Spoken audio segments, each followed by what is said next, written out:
Alors, parlons un peu de théologie et d'anthropologie, car les deux sont forcément liés. Les deux grands problèmes, c'est qu'est-ce que Dieu et qu'est-ce que l'homme, au niveau de, j'appellerais la seconde création, la théologie de la seconde création.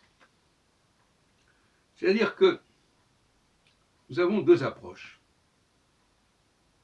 Celle qui est la plus généralement acceptée aujourd'hui, que je rejette, qui voudrait qu'il y ait un super Dieu face à un sous-homme, en quelque sorte. Un sous-homme qui finalement, nous serions tous des sous-hommes face à ce Dieu universel. C'est un peu ce qui se disait à la Révolution. Il y a l'État, et puis il y a l'individu, et puis entre les deux, il n'y a rien.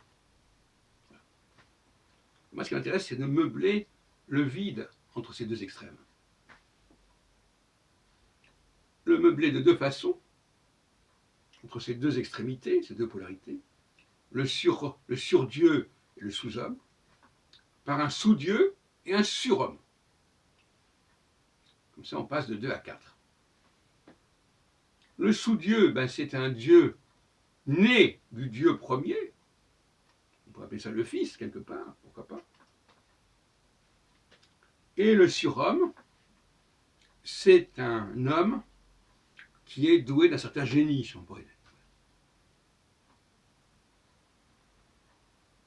Alors, d'une certaine manière, Jésus pourrait être à la fois considéré comme un sous-Dieu et un surhomme.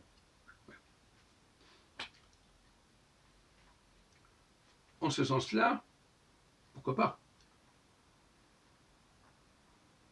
Il comble un vide entre deux extrêmes. Ou alors, on peut en rester à l'idée qu'il y a d'un côté un sous-Dieu, un Dieu inférieur, et également un surhomme, un homme supérieur. On peut hésiter entre ces deux approches. Personnellement, je préfère la deuxième, à base 4. Alors, il y a l'approche à base 2, l'approche à base 3, l'approche à base 4. À base 2, c'est le sur-Dieu et le sous-homme. À base 3, alors à base 4, c'est le sur-Dieu, le sous-Dieu, le surhomme, le sous-homme. Et à base 3, eh bien, c'est le sur-Dieu, le sous-homme, et entre les dieux, un surhomme qui est à la fois un sous-Dieu, qui est le Fils. Voilà comment je vois les choses théologiquement. Qu'est-ce que vous en pensez?